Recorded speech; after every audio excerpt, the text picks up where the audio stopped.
Oi, pessoal, tudo bem? Sejam bem-vindos ao nosso podcast de hoje.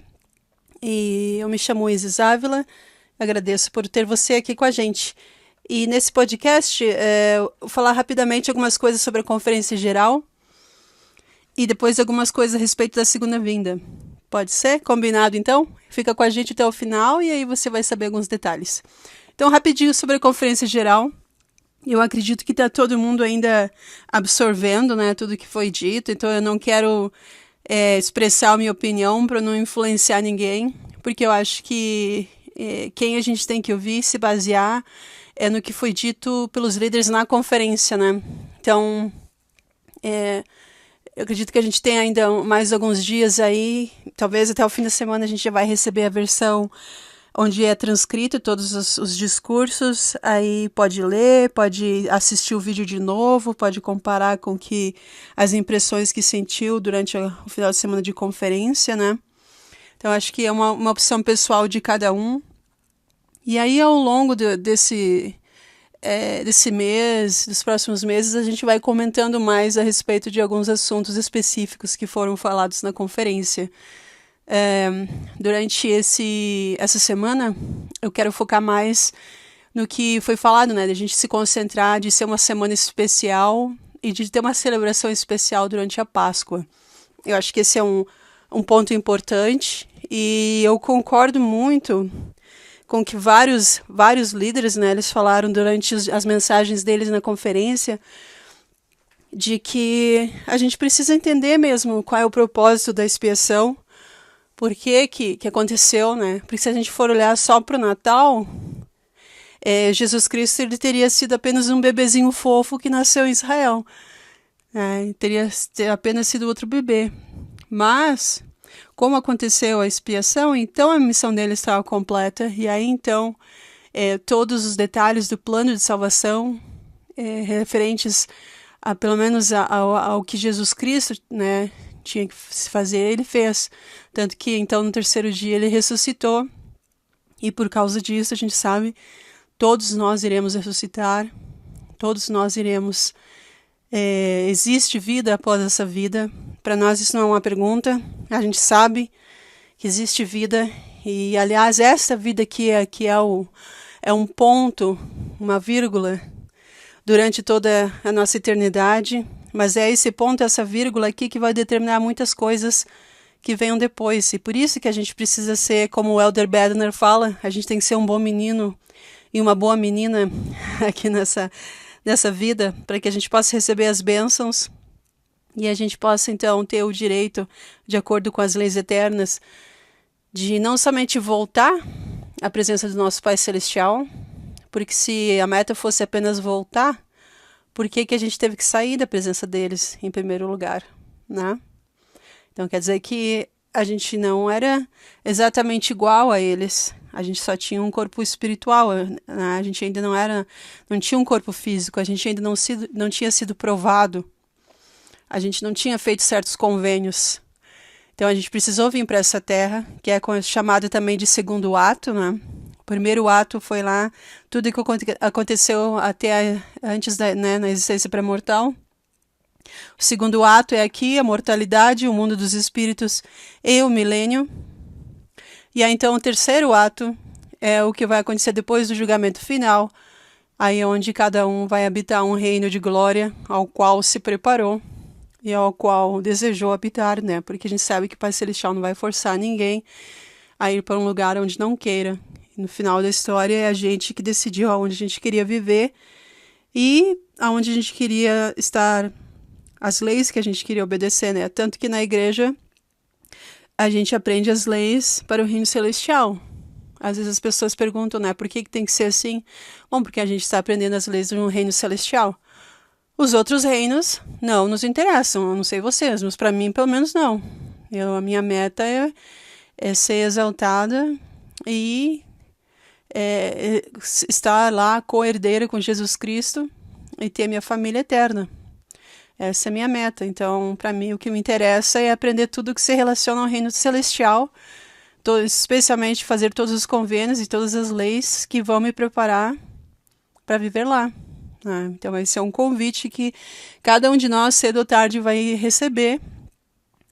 E aí a gente decide se quer ou não viver a mesma vida que os nossos pais celestiais vivem. Se não quiser, existem acomodações para todos os gostos no reino terrestrial e no reino celestial, que é onde vai haver várias opções para aqueles que não quiseram ser membros, não quiseram viver os mandamentos da igreja, ser membros da igreja. E a gente sabe que o Além Trevas é mais complicado ainda, não é qualquer um. Isso aí é outro grupo, outro dia a gente fala sobre isso. Mas a meta, onde a gente tem que se interessar em saber tudo que a gente puder saber, tudo que a gente precisa aprender, é o reino celestial, porque é lá onde que a gente vai receber as bênçãos de ter a nossa família e estar com o nosso pai e nossa mãe celestial para sempre. Então eu gostei bastante da conferência geral por causa disso. Foram falados assuntos muito claros, foram feitos convites muito específicos, e eu acho que a gente tem que voltar e estudar aqueles discursos, buscar a revelação pessoal, ir no templo, perguntar ao Pai Celestial no templo a respeito do que foi falado, orar, jejuar, ler a nossa bênção patriarcal, ver como que a gente se encaixa em tudo isso, né? Por exemplo, o Elder Renland, o Elder Cook, o Elder Gong, o Elder Stevenson e o Elder... esqueci agora o nome deles. Bom, ele falou a respeito especificamente sobre obra missionária, ministração, história da família. Isso tudo é coligar Israel. Presidente Oaks foi bem claro a respeito sobre a natureza e o caráter de seguir Jesus Cristo. Presidente Nelson foi muito específico sobre as coisas que a gente precisa fazer e como ele falou, né, o tempo é agora. E ele foi muito claro a respeito disso. Foi falado sobre bênçãos patriarcal 2 vezes. Aliás, eu gostei bastante que vários assuntos que a gente tem abordado aqui nos nossos podcasts foram comentados na Conferência Geral. Né? A gente falou bastante sobre bênção patriarcal, a gente tem falado bastante sobre coligação de Israel, sobre a semente de Abraão, o que significa, né, ser convênio abraâmico, que está ligado diretamente à coligação de Israel. A gente falou sobre Nova Jerusalém, que lá o Elder Bednar falou sobre a cidade de Enoch, Elder Christofferson falou sobre, especificamente também sobre união, né, e as coisas que a gente precisa entender para estabelecer Sião. A gente falou sobre isso no nosso podcast, tem lá Israel do Convênio, Nova Jerusalém, Convênio Abrâmico. A gente falou sobre aquela entrevista com os 3 filhos do presidente Nelson, conhecer mais a família dele, entender mais por que o presidente Nelson é esse homem tão especial. Claro, muita coisa é o manto do profeta, mas ele também como pessoa, ele é incrível, a família dele é incrível. É uma pessoa em quem a gente pode confiar 100%, porque a gente sabe que o profeta de Deus é quem é o porta-voz de Deus na terra. Então, se tem alguém que a gente pode confiar nessa terra, é o profeta de Deus. É nele que a gente tem que se espelhar e seguir e obedecer e fazer o nosso melhor de acordo com o que ele está falando. Então essa conferência foi maravilhosa, os hinos foram muito, muito bonitos, gostei bastante do coral internacional, gostei muito do coral dos jovens da BYU, também os jovens do Instituto de Logan, foi muito especial os hinos, a gente sabe que os hinos eles convidam o Espírito para a nossa vida, para a nossa casa, para o nosso lar, para a nossa reunião. A gente sabe que Satanás ele não gosta de hinos edificantes. Então, fica aí a dica também para você. Vamos ouvir músicas mais inspiradas que convidem o Espírito de Deus, porque Satanás também tem os hinos dele e a gente precisa ficar longe, porque a gente não quer convidar esse espírito ruim para a nossa vida. Pelo contrário, como o presidente Nelson falou, né, a gente tem que evitar a contenda, evitar ser influenciado por Satanás e procurar o máximo possível ficar perto de Deus e ser influenciado pelo Espírito Santo. E aí, então, a gente vai estar preparado como povo para estabelecer Sião e preparar uma igreja, preparar um povo para receber o Salvador. E, aliás, falando sobre o Salvador, rapidinho, essa semana é semana de Páscoa, vamos nos dedicar bastante para conhecer mais o Salvador. E se você tem algumas perguntas específicas a respeito da segunda vinda, tem um episódio que se chama 38 Sinais da Segunda Vinda, um dos nossos episódios do podcast. Pode ouvir lá, tem vários detalhes. A segunda vinda não é o que muita gente pensa. Eu vi lá que foi anunciado um templo no Missouri, né? E aí vários membros ficaram se questionando. É aquele templo. Gente, nossa, olha. Bom, primeiro, aquele templo é 3 horas e meia longe da onde é o condado de Jackson. Então, não é lá. 2, existem templos bem mais próximos lá. Aliás, tem o centro de visitantes no Missouri, que já tem toda a estrutura preparada para se tornar um templo.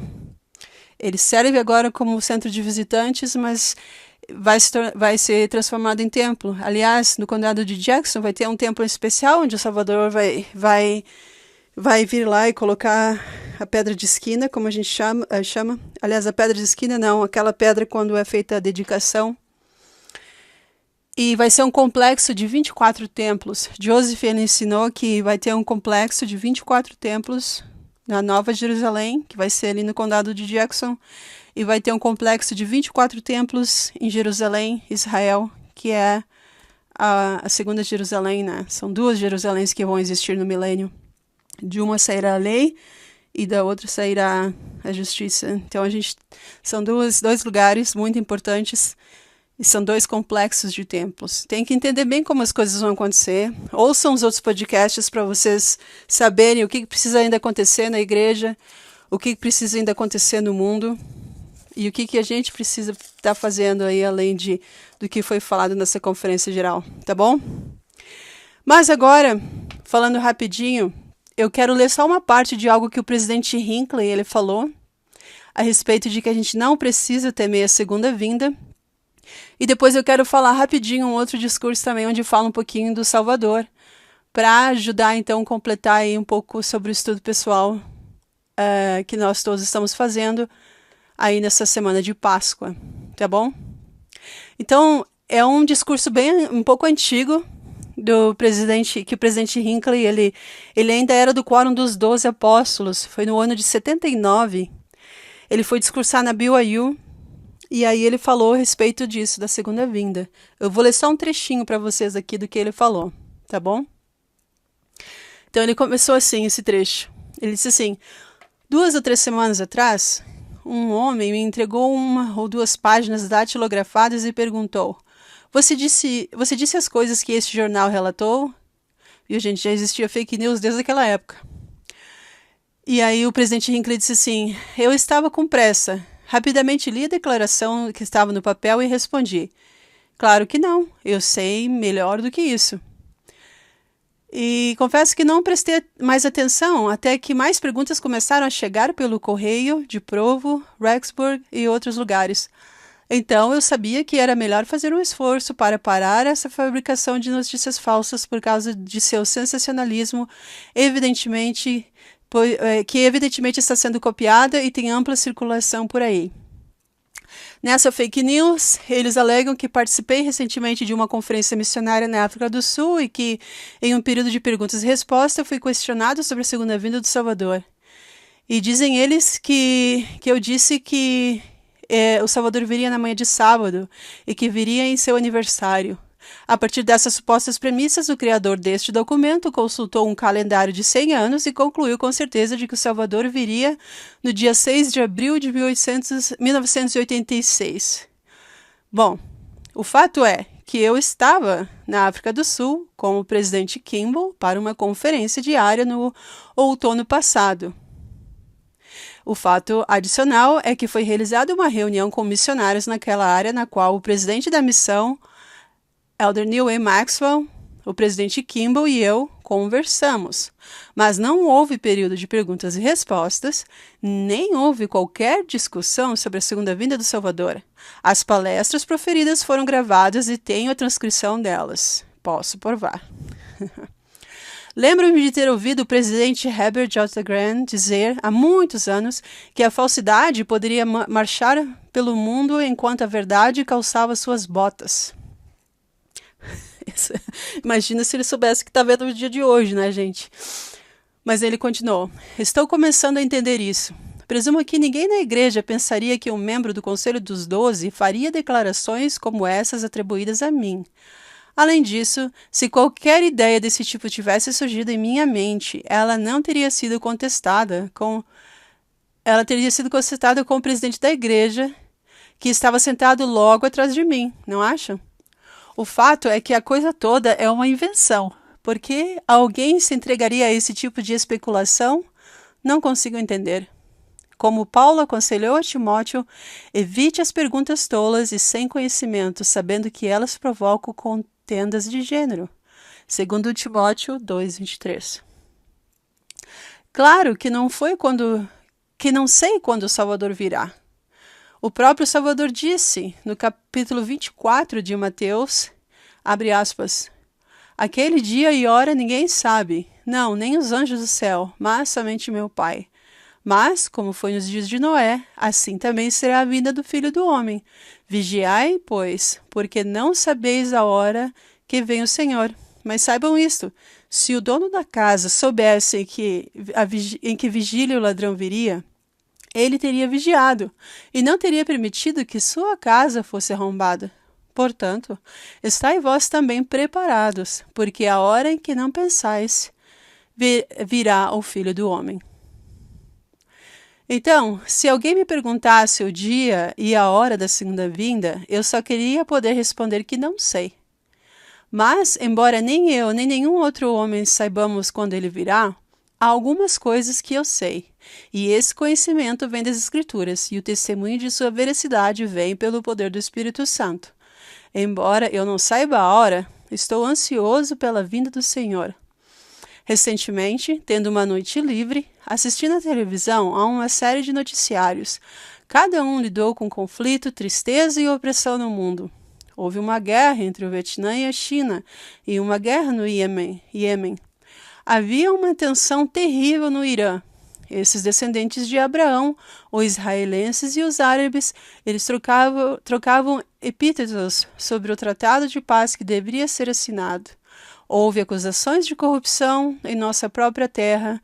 Houve um relato de mais de meio de milhão de crianças perdidas nas grandes cidades da América. Muitas delas são jovens especiais, algumas muito jovens, que se prostituem e caem numa armadilha da qual não conseguem escapar. Houve relatos de brutalidade e terríveis perversão. Desligando o aparelho, passei pelo piano da sala de estar em minha casa e peguei o inário. Ali li algumas palavras escolhidas, escritas há muito tempo por Paulo P. Pratt, que ecoam meus próprios sentimentos, que diz no hino, ó vem, Rei dos Reis. Vem, ó tu, Rei dos Reis, esperamos muito por ti. Concura em tuas asas para libertar teu povo. Vem tu, desejo das nações, vem. Deixe Israel agora ser reunida em casa. Venha, ponha fim ao pecado e limpe a terra com fogo e traga a justiça, para que os santos possam afinar a lira com canções de alegria, uma melodia mais feliz para receber em teu reino pacífico. Entre as coisas que sei e das quais tenho certeza está o fato de que ele retornará. Espero que todos vocês tenham visto o belo e impressionante mural na parede leste do saguão do edifício de escritórios da igreja, no qual está retratado o Salvador ressurreto, dando instruções finais aos 11 de seus apóstolos. Naquela época, ele os encarregou de sua futura responsabilidade de levar o evangelho a toda nação, tribo, língua e povo. Vocês podem ler sobre isso em Atos, capítulo 1, versículo do 9 ao 11. Eu também sei que quando ele vier pela segunda vez, ele virá em glória, em contraste com a primeira, como ele veio no meridiano dos tempos. Na primeira vez, aquele que havia sido o grande Jeová, o Criador da terra e o Deus que falou aos profetas antigos, condescendeu em vir como um bebê, nascido em uma manjedoura em Belém da Judéia. Ele andou pelas estradas poeirentas da Palestina, um homem de dores e experimentado nos trabalhos. Ele se entregou nas mãos de homens perversos e foi crucificado na colina do Gólgota. E agora, nessa dispensação, o Senhor declarou, na seção 34 de Doutrina e Convênios, abre aspas, Está chegando a hora em que virei em uma nuvem com poder e grande glória, e será um grande dia na hora da minha vinda, pois todas as nações tremerão. Mas antes que esse grande dia chegue, o sol escurecerá, e a lua se transformará em sangue, e as estrelas recusarão seu brilho, e algumas cairão, e grandes destruições aguardam os iníquos. Fecha aspas. Há uma frase nessa citação que me intriga, que diz: todas as nações tremerão. O homem em sua arrogância e as grandes nações em seu alardeado de poder se consideram invencíveis, mas seus líderes não leram a história o suficiente. Há mais de 40 anos fui missionário nas Ilhas Britânicas. Aquele foi o dia do Império em que se podia dizer com verdade que o sol nunca se punha em solo britânico, e quando a Union Jack assinou sobre um quarto do mundo. A Grã-Bretanha tinha um poeta naquela época que escreveu um lindo poema pelo qual foi severamente criticado, mas as palavras provaram ser proféticas. Já estive em muitas dessas terras onde outrora os britânicos mantiveram as guarnições enquanto a bandeira da Grã-Bretanha flutuava sobre as nações. E naqueles dias, a paz do mundo era a Pax Britânica. Agora, o império se foi. Suas partes são nações independentes e o leão britânico que rugiu tão alto está velho, doente e fraco.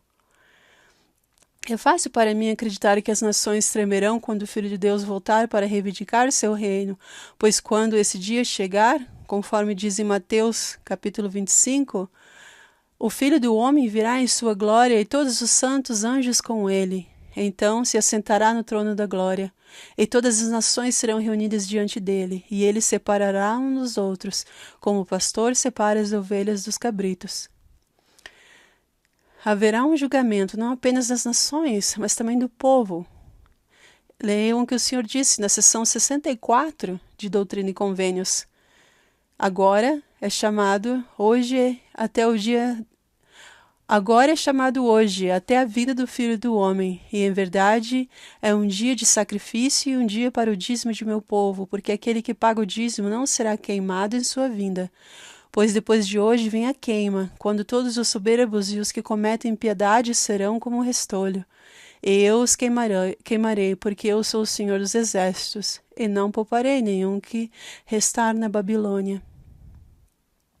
Alguns anos atrás, um de nossos irmãos falou do pagamento do dízimo como um seguro contra o incêndio. Essa declaração provocou risos. No entanto, a palavra do Senhor é clara, que aqueles que não guardam os mandamentos e observam as leis de Deus serão queimados na hora de sua vinda, pois aquele será um dia de julgamento e um dia de peneiração, um dia para separar os bons dos maus. Eu arriscaria uma opinião pessoal de que nenhum evento ocorreu em toda a história da Terra tão terrível quanto será o dia da segunda vinda. Nenhum evento tão repleto de forças destrutivas da natureza, tão consequente para as nações da terra, tão terrível para os ímpios, ou tão maravilhoso para os justos. Será um tempo de grandes e terríveis temores, de convulsões cataclísmicas da natureza, e de choro e lamentação, de arrependimento tardio, e de clamar ao Senhor por misericórdia.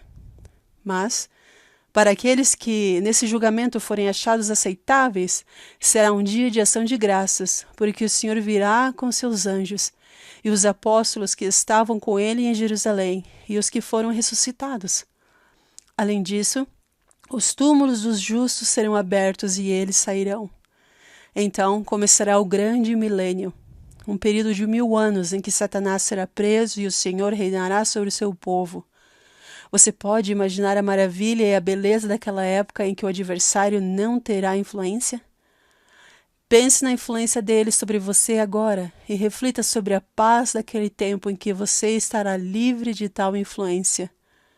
Sei que vocês estão familiarizados com tudo isso e com muito mais do que está descrito nas Escrituras, mas senti que devo repeti-lo esta noite, quando estivermos reunidos neste serviço ao lado do fogo, como um lembrete para cada um de nós da fé e a certeza que temos desses próximos eventos. Saber quando eles virão Nos tiraria muito da autodisciplina necessária para andar diariamente em obediência aos princípios do Evangelho. A grande maioria de nós raramente pensa nesses eventos milenares, e talvez seja assim. Certamente não adianta especular sobre o dia e a hora. Em vez disso, vivamos cada dia para que, se o Senhor vier enquanto estivermos aqui na terra, sejamos dignos dessa mudança que ocorrerá como um piscar de olhos e sobre a qual seremos transformados de seres mortais para seres imortais. E se morrermos antes que ele venha, então, se nossa vida estiver de acordo com seus ensinamentos, nos levantaremos na manhã da primeira ressurreição e seremos participantes das experiências maravilhosas designadas para aqueles que viverão e trabalharão com o Salvador naquele milênio prometido. Não precisamos temer o dia de sua vinda. O próprio propósito da Igreja é fornecer o incentivo e a oportunidade para conduzirmos nossa vida de tal maneira que aqueles que são membros do reino de Deus se tornem membros do reino dos céus, quando Ele estabelecer esse reino aqui na terra. Muito rapidamente, para concluir, gostaria de sugerir apenas 2 ou 3 coisas que, se observadas, ajudarão. A primeira, o profeta Miqueias declarou, em Miqueias capítulo 6, versículo 8, Ele te mostrou, ó homem, o que é bom e o que o Senhor exige de ti, senão que faças justiça, ames a misericórdia e andes humildemente com teu Deus? Há o suficiente para um longo sermão nessa injunção. Deixe-me tocar em apenas um ponto: amar a misericórdia. Como um exemplo, gostaria de ler um parágrafo de uma carta que recebi na semana passada de uma jovem que está envolvida nesse tipo de atividade como presidente da Cidade de Socorro. Ontem, ela escreveu, passei a maior parte do dia pegando mantimentos assistenciais e entregando-os. Um dos 2 casos que consultei foi trágico. Ela é uma mulher que anos atrás sofreu um incêndio e teve a cabeça gravemente ferida. Durante anos, ela passou por uma cirurgia construtiva e tem uma série de alfinetes segurando seu couro cabeludo.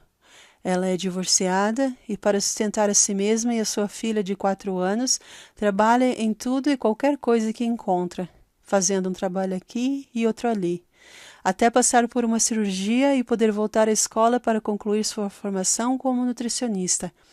Ela não tem carro e depende apenas de sua bicicleta para se locomover nessa grande e movimentada cidade. Ela andou de bicicleta durante todo o inverno, com sua filhinha nas costas, às vezes percorrendo até 50 quilômetros por dia para ir e voltar de um pequeno trabalho. Há uma semana, ela bateu em um pedaço de gelo enquanto cavalgava, caiu, bateu com a cabeça e sofreu uma concussão. Ela se recusou a ir ao hospital porque não tinha dinheiro para pagar. Então, permaneceu em seu apartamento sofrendo com dores até que a sua irmã a encontrou e conseguiu ajuda médica. Sua mãe foi capaz de ajudá-la um pouco. Seu irmão visitante ligou por acaso e descobriu sua situação. Quando eu, como presidente da Cidade de Socorro, liguei para ela, descobri que ela não tinha comida em casa, nenhum remédio para diabetes e nem um centavo de dinheiro. Então, ontem fui entregar as compras e levar alguns remédios para ela. Que oportunidade de servir a alguém tão desesperadamente necessitado. Terminou a carta. E o presidente Hinckley disse, ame a misericórdia, ande em obediência ao mandamento do Senhor, distribuindo seus bens para a obra deste reino. Agora deixe-me compartilhar com vocês um testemunho que ouvi no domingo passado, proferido por um homem que já foi pobre na infância e agora próspero na velhice. Ele ficou diante da congregação e disse, quando eu era menino, um dia de verão, eu me deitava no canteiro de luzerna e mastigava galhos e olhava para o céu e me perguntava onde estavam as janelas do céu de que meus pais haviam falado. Não consegui vê-los nas nuvens e pensei que deviam estar em algum lugar no azul. Eu me perguntei como as janelas poderiam ser abertas para que eu pudesse obter um uniforme de escoteiro, um pônei e uma bicicleta. Nunca consegui essas coisas, mas passei a ver como as janelas do céu se abrem ao me tornar o beneficiário da bondade de vizinhos e amigos bons e generosos nesta ala em que vivemos. Fim da carta. Finalmente, com relação a este assunto geral, deixe-me ler mais algumas palavras de revelação. Li para vocês algumas palavras de mandamento e mais algumas palavras de promessa. Os mandamentos que estão em Doutrina e Convênio 121:45, que a virtude adorne teus pensamentos incessantemente. A promessa, então a tua confiança se fortalecerá na presença de Deus. Bom, tenho pensado muito nessa declaração. Tive o privilégio de conhecer vários presidentes dos Estados Unidos e líderes, governantes e governadores de outros países. E é uma sensação sensação reconfortante poder permanecer na presença de tais homens com confiança. Ao pensar nisso, também pensei em como seria maravilhoso se algum dia eu pudesse permanecer com confiança na presença de Deus. O Espírito Santo será teu companheiro constante. Diz isso no versículo 46. Bom, o Senhor continua nessa declaração e ele diz: e teu cetro, um cetro imutável de retidão e verdade, e teu domínio será um domínio eterno, e sem meios compulsórios fluirá para ti para todo sempre. Então, incluindo, gostaria de acrescentar entre parênteses aquele momento em que o Senhor vier no grande dia da peneiração e separação. Meus irmãos e irmãs, dessas coisas eu testifico, confiando na palavra revelada do Senhor, e oro humildemente com sincero desejo de que cada um de nós viva a nossa vida aqui e agora, de modo que não tenhamos medo nem preocupação com relação ao grande e terrível dia de sua vinda. Deus nos abençoe em nossa busca pela verdade, paz e força, e oro humildemente em nome daquele que certamente virá, em um momento que não conhecemos, mas cuja vinda será tão certa quanto a vinda do sol sobre este vale no amanhã.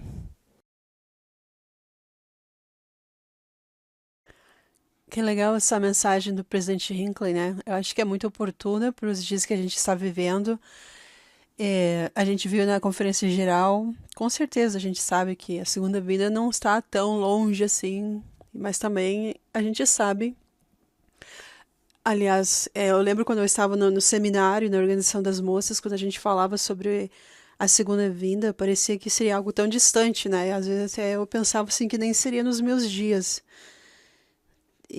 Mas ultimamente, nos últimos, sei lá, desde quando o presidente Nelson foi apoiado como presidente da igreja, a gente tem sentido aí as coisas meio que acelerando, né? Então, claro, eu acredito que a grande maioria de nós, hoje em dia, está muito mais preocupada com a segunda vinda do que no passado. E eu acho que é válido, a gente sente esse sentimento de urgência, né, que vem da liderança da igreja, mas ao mesmo tempo a gente também precisa tomar cuidado, porque são os líderes da igreja quem tem as chaves para nos ajudar a estar preparados para a segunda vinda. Tem muitas pessoas que são pessoas bem intencionadas às vezes, pessoas que têm inteligência, pessoas que têm credenciais e títulos no mundo, elas têm base às vezes nas coisas que elas estão querendo falar. Mas, gente, a gente precisa lembrar que quem tem as chaves e quem é o porta-voz do Salvador Jesus Cristo na Terra é o profeta vivo.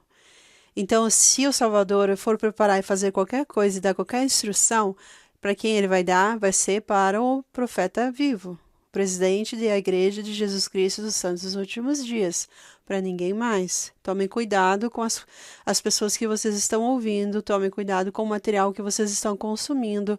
Por mais bem intencionadas que as pessoas sejam, eles não têm chaves, eles não têm autoridade para isso. E a gente sabe o que as Escrituras ensinaram para a gente, que o Senhor só vai revelar a sua vontade aos seus servos, os profetas. E a gente recebeu essas instruções na conferência geral, aquelas são as prioridades para a nossa vida.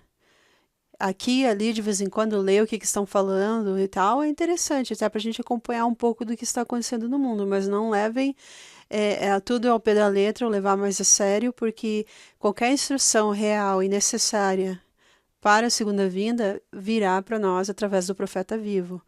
Tenham isso em mente e tomem cuidado com as celebridades, os pseudo-religiosos que existem hoje em dia, que só querem fazer comércio da Bíblia e se autodeclararem amiguinhos de Jesus Cristo, ou amiguinhos de Deus, e querem vender uma versão de Deus que não existe.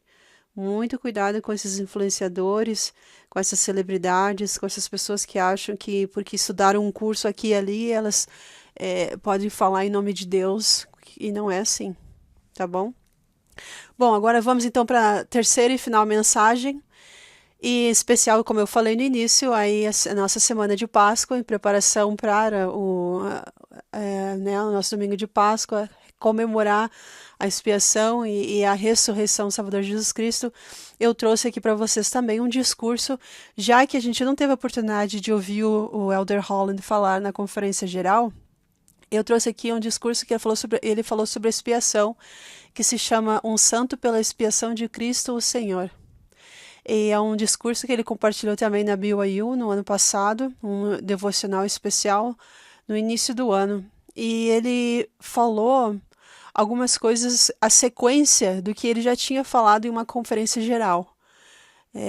Então eu achei legal trazer essa mensagem, porque ele está falando especialmente voltado para a expiação do Salvador. E nada melhor do que nessa semana aí de Páscoa, né, o domingo de Páscoa aí quase chegando, a gente tem então mais uma mensagem e um reforço vindo do Elder Holland, já que a gente não teve a oportunidade de ouvir ele na conferência geral, tá bom? Então, a partir de agora, é a mensagem que ele compartilhou, que eu traduzi e vou compartilhar com vocês, que diz assim: na conferência geral de outubro de 2016, contei a história dos meus amigos Troy e Deidre Russell, da ala Dutchman Pass, em Henderson, Nevada. Ninguém vai se lembrar da palestra, mas da experiência deles quando o Troy tirou... Peraí, só um pouquinho. Deixa eu pegar aqui, porque eu mexi no computador e mexeu no volume. Só um pouquinho. Ok. Ninguém vai se lembrar da palestra ou da minha mensagem, né, que tratou da experiência quando Troy tirou sua caminhonete da garagem e caminhou para fazer doação de algumas mercadorias para um local da igreja. Mas, ao fazer isso, ele, quando estava tirando a caminhonete da garagem, ele sentiu o pneu traseiro rolar sobre uma saliência. Pensando que algum item havia caído da sua caminhoneta, ele saiu apenas para encontrar o seu precioso filho de 9 anos, Austin, caído de bruços na calçada. Os gritos, a bênção do sacerdócio, a equipe de paramédicos, a equipe do hospital, todos, no devido tempo, tentaram salvar a vida deste lindo menino, mas sem sucesso. Austin se foi. Com o tempo, Troy e Deidre encontraram paz em sua fé no Senhor Jesus Cristo, na presença consoladora do Espírito Santo e nos inúmeros amigos e vizinhos amorosos que os ajudaram, especialmente seu então, na época, mestre familiar que se chamava John. Meu propósito hoje não é repetir essa mensagem, mas dizer a você, em seus anos de universidade, que algumas das lições da vida serão difíceis e você precisa ser solicitado a enfrentar mais do que pensa que pode e certamente mais do que deseja. No caso do irmão e da irmã Russell, da família que eu comentei, pode-se pensar que perder um filho da maneira que eles perderam o querido Austin seria um teste de paternidade muito difícil, ou o suficiente para qualquer jovem casal perder, perder o sentido quando tivesse que enfrentar. Mas há uma linguagem no âmago de um dos maiores de todos os sermões do livro de Mórmon que sugere que provações e testes podem vir a nós com frequência na vida. E sim, em seu discurso de despedida, o rei Benjamin, ele ensinou que um dos propósitos fundamentais da vida mortal, e talvez o propósito fundamental da vida mortal, é tornar-se um santo pela expiação de Cristo, o Senhor. o que exigirá que nos tornemos como uma criança, submissos, mansos, humilde, paciente, cheio de amor, disposto a submeter-se a todas as coisas que o Senhor julgar por bem infligir-lhe, assim como um filho, como uma criança, se submete ao seu pai. E o que então isso significa para nós, para você e para mim?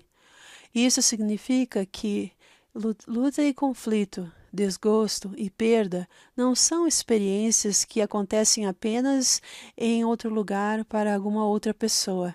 Não, significa que os momentos em que a fé parece terrivelmente difícil de manter não são reservados para nossos dias passados de perseguição e martírio. Não, os tempos em que se tornar santo por meio de Cristo, o Senhor, parece quase demais para alcançar, ainda estão conosco. Ainda está acontecendo aqui para você e para mim. E assim será até que Deus tenha aprovado seu povo para sua recompensa eterna. Seremos solicitados a nos submeter, obedecer e ser como criancinhas. Para alguns de nós isso é difícil agora e será difícil no futuro também.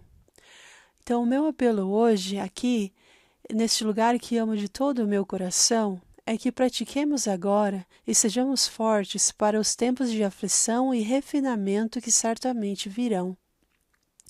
Para alguns de nós, eles vêm agora, nos anos da universidade, enquanto ainda somos jovens. É quando a fé em Deus, a fé em Cristo e a fé na Igreja de Jesus Cristo dos Santos dos Últimos Dias realmente contam. É aí que a fé deve ser inabalável, porque será examinada no fogo do refinador para ver se é mais do que o bronze que soa ou como um símbolo que retine. Para alguns, a severidade do teste pode parecer uma maratona de exame final na vida mortal, como se fosse na primeira classe. É então como navegar no que Hamlet chamou de um mar de problemas, que pode levar toda a fé que você tem apenas para manter a sua pequena embarcação à tona. Mas você pode navegar, e isso disse o rei Benjamim, que se formos como uma criancinha, submissos, manso, humilde e cheio de amor. Então, acho que o único comentário necessário para este versículo pode ser sobre a linha que sugere que Deus inflige provações e fardos sobre nós. Em inglês, a palavra infligir vem do latim que quer dizer infligere e tem pelo menos dois significados. Um é golpear ou avançar contra, e o outro significado é derrubar. Mas essas definições não se aplicam a Deus ou a seus anjos. Não, a definição correta da palavra usada pelo rei Benjamim é permitir algo que deve ser suportado ou sofrido. Agora, permitir algo é um assunto diferente, não é? Deus pode e vai fazer isso se for para o nosso bem. Vou dizer de novo. Deus não faz nem nunca fará com você uma coisa destrutiva, maliciosa e injusta. Não, jamais. Não está no que Pedro chamou de natureza divina para ser capaz de fazê-lo. Isso não é Deus. Por definição e de fato, Deus é perfeito e completo, sempre e para o sempre bom, e tudo o que Ele faz é para o nosso bem. Eu prometo a você que Deus não passa noites em claro tentando descobrir maneiras de nos decepcionar ou nos prejudicar ou esmagar nossos sonhos ou nossa fé. Agora, com essa longa introdução, vamos voltar ao meu casal de amigos que eu falei, a Troy e Deidre, que há apenas 4 meses. Nas primeiras horas da manhã, no dia 8 de setembro, depois de passar a maior parte da noite preparando seu segundo filho para seu início na Universidade da BYU, Idaho, Deidre, ela estava viajando para o norte na Interestadual 15. Nas laterais do que na área eles chamam de Virgin River, Deidre, ela viu uma caminhonete trafegando na velocidade da rodovia e, infelizmente, estava viajando direto e vindo direto em sua direção e vindo para o sul em uma pista do norte. E ao volante estava um motorista que estava, infelizmente, embriagado. Ele tinha 39 anos. E eu tenho aqui a foto que foi retirada pelo pessoal da emergência por volta das 5:30 da manhã. Então, na foto dá para ver o que restou do Honda, da cor de carvão que Deidre estava dirigindo após a colisão frontal que ela teve com a caminhoneta que veio na contramão contra ela. Na foto você pode ver que o carro dela está destruído. A despeito do que esses destroços possam indicar, a minha amiga, a irmã Russell, embora imobilizada dentro do carro, ela não morreu no acidente. Com uma notável assistência do pessoal de emergência, ela foi retirada dos destroços e levada com vida para o St. George Regional Medical Center, onde após 132 dias de hospitalização, cerca de 40 deles em terapia intensiva, ela ainda está travando a luta de sua vida. Felizmente, ela está viva. Aqui está o melhor que ela pôde fazer para se despedir de seu filho mais velho, Colin, que partiu 2 meses após o acidente para servir uma missão no Canadá, falando a língua tagalo. E aí então ele mostrou a foto. Seus sonhos de ajudá-la a se preparar a vê-lo sair para a missão foram deixados em algum lugar perto do marcador que estava no calendário no dia 14, naquela interestadual, onde ela sofreu o acidente. E preciso passar pelos detalhes da condição médica da minha amiga Deidre, mas ao fazê-lo, deixe-me dizer que suas lacerações, fraturas e necessidades cirúrgicas quase desafiam a descrição. Ela está na sala de cirurgia há 18 e já fez 18 cirurgias. E ainda terão mais cirurgias por vir. Seus rins foram danificados e pelo menos 2 de suas feridas externas devem permanecer abertas com a ajuda de medicação até que possam ser fechadas. Uma dor indescritível, lesões interrelacionadas, pesadelos recorrentes e, mais recentemente, uma sequência de ataques de convulsão tem sido sua sorte dia e noite, mas tudo indica que ela vai conseguir, e pelo menos somos gratos por isso. Aqui está uma foto, e aí então ele mostra a foto dela e do casal, e onde eles estavam com amigos deles da igreja, que ajudou eles naquele momento. Agora, deixe-me compartilhar alguns pensamentos relacionados ao evangelho que tive quando esses fatos e essas fotos e essa notícia a respeito dos meus amigos chegaram para mim. E eu gostaria de compartilhar então 3 lições com vocês. A lição número 1, que eu gostaria de compartilhar, fala que sobre a condenação pública do motorista, que milagrosamente sobreviveu a este incidente e está com seus pais e alguns membros da família Russell na audiência hoje, aqui nessa audiência hoje, como nossos convidados especiais. Não é o propósito desta mensagem. Nosso propósito é aprender. Não estou aqui para falar mais a respeito sobre sua condenação na corte. E é por isso que chegamos aqui nesta universidade. Quero compartilhar uma coisa que esse irmão e sua família nos ensinaram, e é que quando cometemos um erro, grave ou não, devemos sentir remorso e tristeza genuínos e assumir a responsabilidade pelos danos causados e pelo sofrimento causado. No processo, devemos exigir de nós mesmos uma mudança nos hábitos e comportamentos que provocaram esses eventos nocivos. Mas mesmo depois de fazermos o que pudermos, muitas vezes não será grande coisa, e então teremos que pedir a Deus para carregar todas as peças que não podemos consertar, ou aquilo que nós não podemos reembolsar ou colocar de volta no lugar. Para tal ajuda, certamente devemos procurar viver uma vida que a justifique. E sempre lembrando que a graça do céu excede nosso mérito. Estou emocionado que o irmão que causou este acidente está tentando fazer tudo o que acabei de dizer de todas as maneiras que ele sabe ser possível. Por exemplo, fiquei emocionado ao saber que, além de escrever, orar e visitar a irmã Russell e seu esposo no hospital, ele e sua família não gastaram um centavo em presentes de Natal este ano para dar aquele equivalente em dinheiro considerável à família Russell, para ajudá-los a custear alguns dos horrendos custos financeiros que com certeza irão levá-los à falência antes que tudo isso acabe. Um exemplo igualmente pungente de verdadeiro remorso é esta carta que foi escrita à mão, com 8 páginas, cuja cópia eu estou aqui mostrando para vocês hoje. É muito longa para ler aqui na íntegra, mas dou-lhe apenas 1 ou 2 linhas de amostra e quero ler para vocês o que ele disse. Abre aspas. Deirdre, eu me sinto tão mal sobre o que eu fiz com você. Meu coração está quebrado. Meus pulmões não conseguem respirar. Sinto muito pela dor que você está sentindo.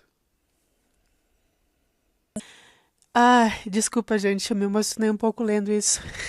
É porque eu assisti todo o discurso e aí agora parece que a gente fica emocionado, né, quando a gente lê. E hoje também aconteceu isso, aquele evento com as crianças em Blumenau, eu acho que eu fiquei um pouco mais emotiva também. Aliás, se você está ouvindo esse podcast e você é de Blumenau, meus sentimentos para vocês, e eu oro que o nosso Pai Celestial possa receber essas crianças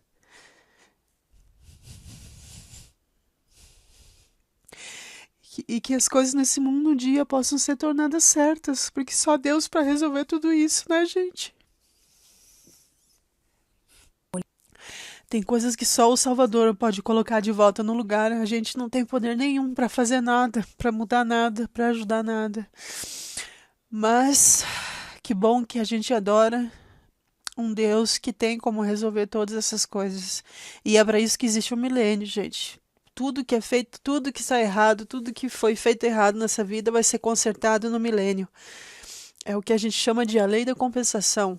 Então a gente tem que acreditar, até mesmo você que está ouvindo esse podcast, qualquer coisa que tenha acontecido errado com você na sua vida, qualquer coisa que tenham feito para você ou que você fez para alguém e que não houve como colocar de volta no lugar, como consertar, a gente pode saber que o milênio a gente vai poder fazer melhor e a expiação é o que torna possível tudo isso, né?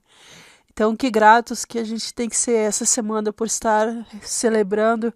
E eu digo celebrando, gente, porque a ressurreição é o grande milagre, né? A expiação é o motivo de tudo, né? O evento mais precioso que aconteceu não somente para essa terra, mas para todo o universo. E a ressurreição também. E porque Jesus Cristo, ele vive, a gente sabe que todos nós viveremos. Inclusive, essas 4 crianças de Blumenau, elas irão viver e vão ter uma oportunidade justa de viver no milênio.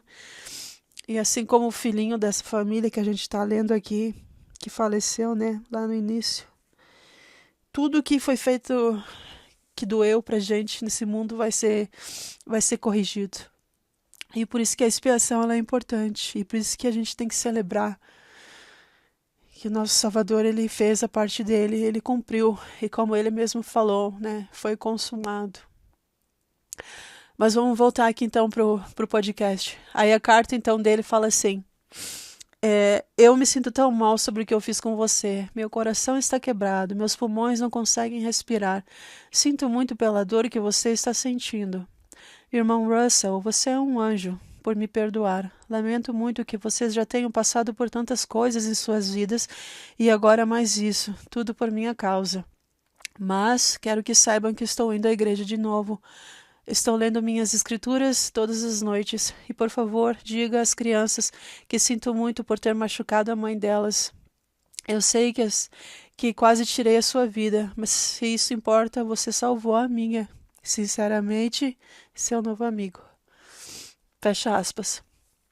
Por trás do que queremos que seja um final esperançoso e construtivo para essa história, aqui está um lembrete constante, a batida em nosso cérebro, faça chuva ou faça sol, noite ou dia, primavera, verão, inverno e outono, que diz que há uma razão amorosa para obedecer às leis do Evangelho e um motivo digno para seguir os princípios do Evangelho, que guardar os mandamentos de Deus é realmente importante e que fazer o que não tem um propósito. E que é realmente importante fazer aquilo que realmente tenha um propósito. Sem precisar de outra foto daquele Honda que foi destruído para nos motivar, todos nós devemos reconhecer a sabedoria de um Deus amoroso que décadas antes de carros, rodovias e voos de aviões fossem sequer imaginados, ele revelou as possibilidades destrutivas do consumo do álcool, sem listar novamente os custos esmagadores suportados pela vítima e pelo autor deste acidente, devemos reconhecer as lágrimas de um Pai Celestial que simplesmente nos pede para cuidarmos uns dos outros, para sermos cuidadosos em vez de negligentes com o bem-estar de nossos irmãos e nossas irmãs. A obediência infantil aos chamados dos pais e as advertências divinas poupará a nós e aos outros a agonia no final. Daí o clamor do Salvador Jesus Cristo, do Filho unigênito, quando disse: se me amais, guardais os meus mandamentos. Isso faz parte do encargo apostólico de estarmos com o Salvador neste apelo, nesse pedido. Sempre estendemos nosso amor, sempre, mas somos moralmente obrigados a pedir obediência aos mandamentos como prova dessa afeição. E agora, por favor, como tentei falar de submissão infantil, cristã e santa às provações e tribulações da vida e aos mandamentos divinos, por mais provado e testado que você já possa ter se sentido em sua vida, por favor, não saia daqui hoje ansioso ou diga para o seu colega de quarto ausente que o Elder Holland fez um devocional hoje sobre a palavra de sabedoria. Se você quer ver um velho chorar, faça isso. Oro para que você ache a minha mensagem muito maior e muito mais significativa do que a tristeza de dirigir embriagado. Essa mensagem é muito mais do que isso. E agora, então, vamos para a minha lição número 2. Depois de entender o motivo dos mandamentos e a necessidade de buscar perdão quando os quebramos, ofereço uma segunda lição. É o outro lado da moeda, o lado do perdão. Assim como o transgressor busca o perdão como parte de busca por alívio e paz, precisamos perdoar pelo menos em parte pelo alívio e paz que isso também nos traz. Por mais zangados que a família Russell possa estar ou possam ter ficado e justificamente com motivo por essa experiência terrível, eles sentiram que não deveriam negar o perdão para aquele que lhes ofendeu. Pelo menos parte nessa motivação foi porque o esposo, o Troy, ele passou os últimos 5 anos de sua vida lutando com seu próprio papel, por mais acidental que tenha sido na perda do seu filho Austin, de apenas 9 anos. Levando isso em consideração, não há nenhum de nós nesse lugar hoje que não tenha precisado de perdão por algum erro cometido. Nosso ato pode não ter sido tão severo quanto o que estamos relatando hoje, mas todos nós cometemos erros, e alguns deles foram erros muito graves. Então, seja qual for o evento, todos nós agradecemos a Deus por ser o Pai do perdão e pelas dádivas de misericórdia e alívio que Ele nos oferece. Tudo isso finalmente vindo a nós por meio da majestosa expiação de seu Filho unigênito, o Senhor e Salvador Jesus Cristo. Devemos nos unir e participar dessa oferta. A família Russell, eles fizeram isso. Eles olharam para o seu Deus e mesmo em sua angústia, humildemente, mas resolutamente, eles uniram-se ao Salvador para estender o perdão aos necessitados.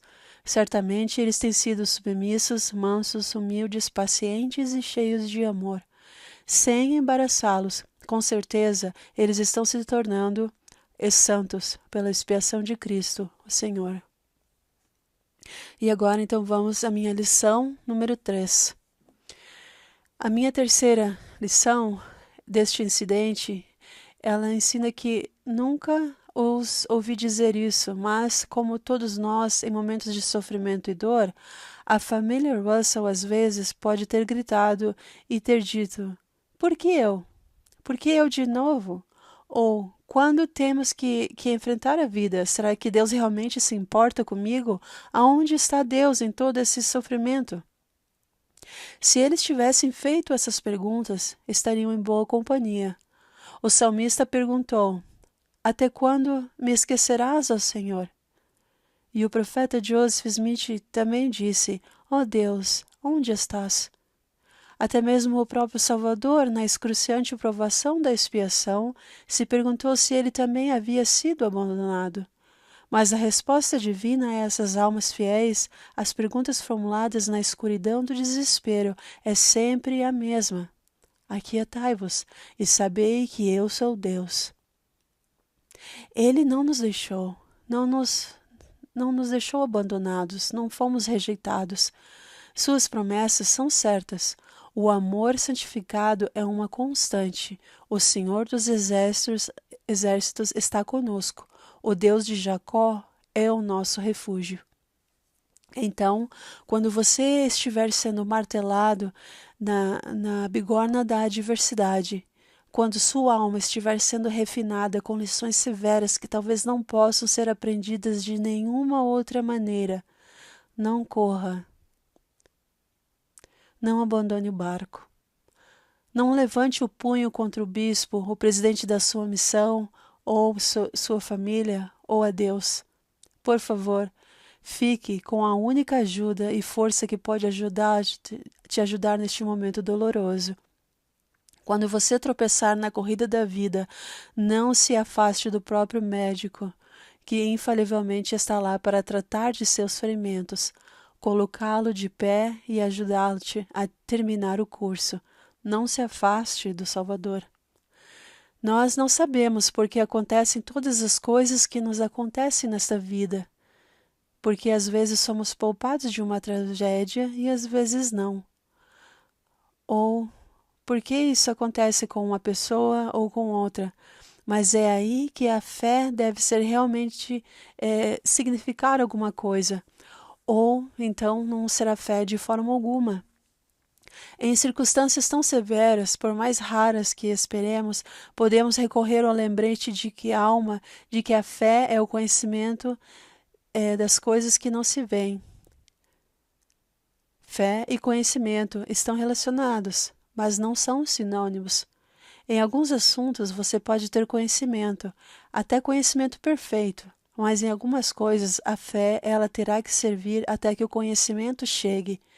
E como a doce irmã Holland sempre diz aos missionários, a fé não é realmente fé se você tiver alguma outra coisa em que se apegar. Vou repetir. A fé não é realmente fé se você tiver alguma outra coisa em que se apegar.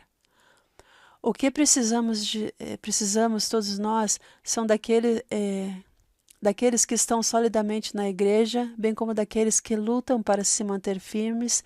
O que todos precisamos é sempre o mesmo: uma fé poderosa, uma fé que nos sustente aqui e agora, não apenas no dia do julgamento ou em algum lugar no reino celestial. Não. Precisamos aqui e agora. A maioria de nós tem fé nas questões fundamentais e de longo prazo, como a veracidade de a Igreja de Jesus Cristo dos Santos Últimos Dias, ou a expiação e a ressurreição de Cristo. Mas às vezes estamos menos seguros em puxar e buscar essa fé para o hoje, ou esta fé para o dia de amanhã, para ajudar com desafios no curto prazo, como a morte de Austin, ou como um acidente automobilístico da minha amiga Deidre, ou os seus problemas financeiros, ou o desapontamento em namorar, ou em pedir em casamento. Uma bênção necessária que você precisa muito neste momento, ou alguma coisa necessária em relação ao seu casamento, ou um pedido de saúde, ou alguma outra necessidade pessoal que você hoje tenha. Orações que parecem ficar sem resposta e sem nenhuma resposta e o silêncio dos céus. Também nessas questões você precisa de fé. E com este último apelo, há uma fé submissa e infantil, no curto prazo, praticando todos os dias de nossas vidas. É isso que eu digo, meus jovens amigos. Dou-lhes as boas-vindas à vida que o rei Benjamim descreveu e que Jesus exemplificou perfeitamente. Bem-vindo a conceitos como paciência e longanimidade, que assumem um significado que você nunca imaginou que tivessem. Bem-vindo a não saber mais ainda como acreditar. Bem-vindo a confiar em seu Pai Celestial e acreditar que todas as suas promessas, a curto ou longo prazo, ainda serão cumpridas em sua perfeita e integral forma. E cuidado, pode haver alguma angústia nessa jornada. Então, cuidado com isso, porque o caminho da fé para o conhecimento puro, das provações mortais, para as recompensas celestiais, sempre de alguma forma se aperteia pelo Getsemane. E quando somos convidados a juntar-nos ao Salvador do mundo naquele lugar, nós devemos estar preparados para responder à exigente pergunta que ele fez a Pedro, Tiago e João. Não pudestes vigiar 1 hora comigo? Falando figurativamente, todo o nosso ciclo de busca e espera de arrependimento e perdão soma muito mais do que 1 hora em comparação com a sua purificação, com o seu derramamento de sangue e de todas as tristezas e todos os pecados e todos os erros cometidos por toda a humanidade, desde Adão e Eva até o fim do mundo. Então, por favor, meus lindos amigos, colegas de trabalho, quando sua vida parecer ser uma lágrima, quando sua vida parecer uma tragédia de sofrimento um após o outro, cujo significado e as respostas para as quais você não consegue entender, peço-lhes como Alma fez na Escritura, quando ele disse que precisamos esperar nas coisas que não podemos ver, mas que são verdadeiras. E tão certo como você vive todas as bênçãos de Abraão, Isaque e Jacó, de Sara, Rebeca e Raquel, estão esperando por você, a curto prazo, a longo prazo e para sempre. Bem, tragédias e submissão, mágoa e crença, arrependimento e arco-íris, amor e colisões frontais. Essas são questões de garotos e garotas grandes, até mesmo questões aparentemente contraditórias às vezes. Mas eu prometo a vocês, em nome do Senhor, que a ajuda virá e resolverá essas contradições por meio do poder do Salvador, o poder do Evangelho de Jesus Cristo, o que o presidente John Taylor certa vez chamou de influências consolidadoras e harmonizadoras da verdade.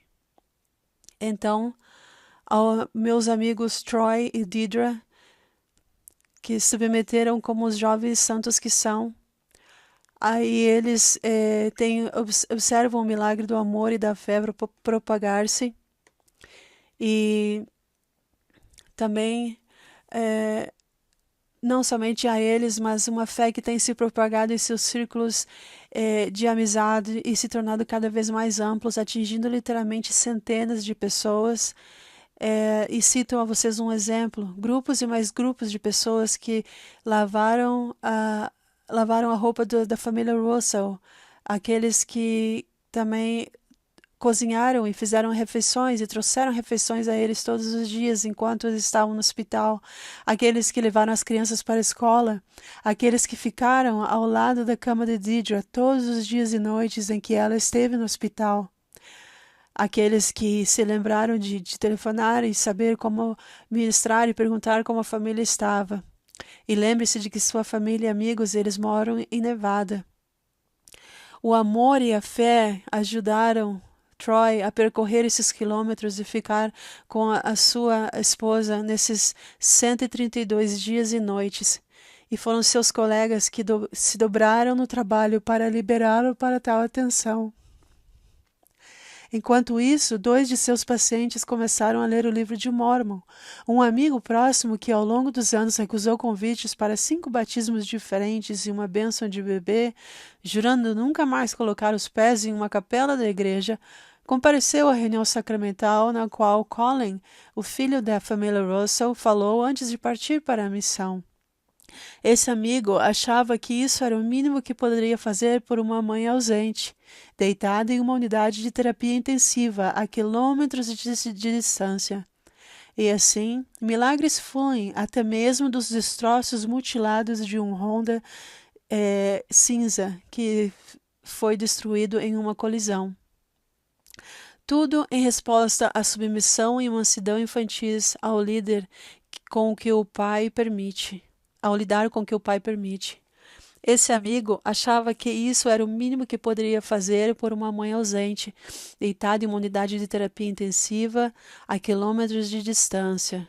Sim, esses milagres, eles fluem até mesmo dos destroços mutilados e até mesmo das coisas que às vezes a gente nem imagina e que as pessoas ao nosso redor, elas podem observar. E também acho que esses milagres, eles fluem até mesmo de coisas que não sabemos, mas que o nosso Pai Celestial, ele permite que aconteça conosco para nos ensinar. E eles mostraram então um vídeo da esposa e do marido falando, e aí ela falou assim, a Deidre, ela falou primeiro, ela disse assim: agradecemos ao Elder Holland por nos deixar compartilhar nossos testemunhos com todos vocês hoje. Sei que gostaríamos que as provações não fizessem parte de nossa vida, mas uma coisa que aprendi nesses últimos meses que tem sido muito, muito difícil para mim é que temos um Pai Celestial muito amoroso e a razão que Ele nos permite passar por essas provações para que possamos aprender coisas sobre nós mesmos. Sim, Ele quer que possamos aprender sobre nós. Podemos aprender a ter fé e podemos aprender a ser fortes. E especialmente podemos aprender a confiar em nosso Salvador. O Pai Celestial definitivamente nos envia anjos. Ele nos enviou tantas pessoas para nos ajudar. Ele permite que outras pessoas nos ajudem durante nossos momentos mais baixos, durante nossos momentos de maior sofrimento. Acho que não teria um testemunho tão forte do quanto o Pai Celestial realmente nos ama se eu não tivesse passado por essas coisas. E aí então veio o testemunho do esposo do Troy. Ele disse assim: algumas semanas atrás, após a morte de Alston, um amigo veio até mim e disse que eu havia passado pela pior coisa que alguém poderia passar. Pensei por um minuto e disse: não concordo com você.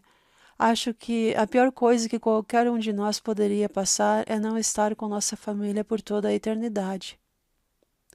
Nesses últimos 4 meses, houve 3 ou 4 vezes em que eu não sabia se ela sobreviveria. Mas no fundo da minha mente eu sabia que mesmo que minha esposa não sobrevivesse, tínhamos sido selados no templo para o tempo e toda a eternidade. E isso era o que realmente importava. A única coisa que acredito que realmente possuímos é a nossa capacidade de fazer escolhas. Nosso corpo é um presente de Deus. O ar que respiramos é um presente de Deus. Todas as coisas materiais podem ser tiradas a qualquer momento, mas a única coisa que temos é o nosso arbítrio. E o que é tão bonito nas lutas, provações e dificuldades que temos é que elas nos permitem usar o nosso arbítrio.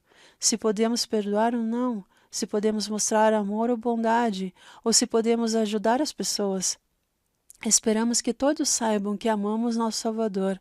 Sabemos que Ele morreu por nós, e por causa dele podemos estar juntos como uma família.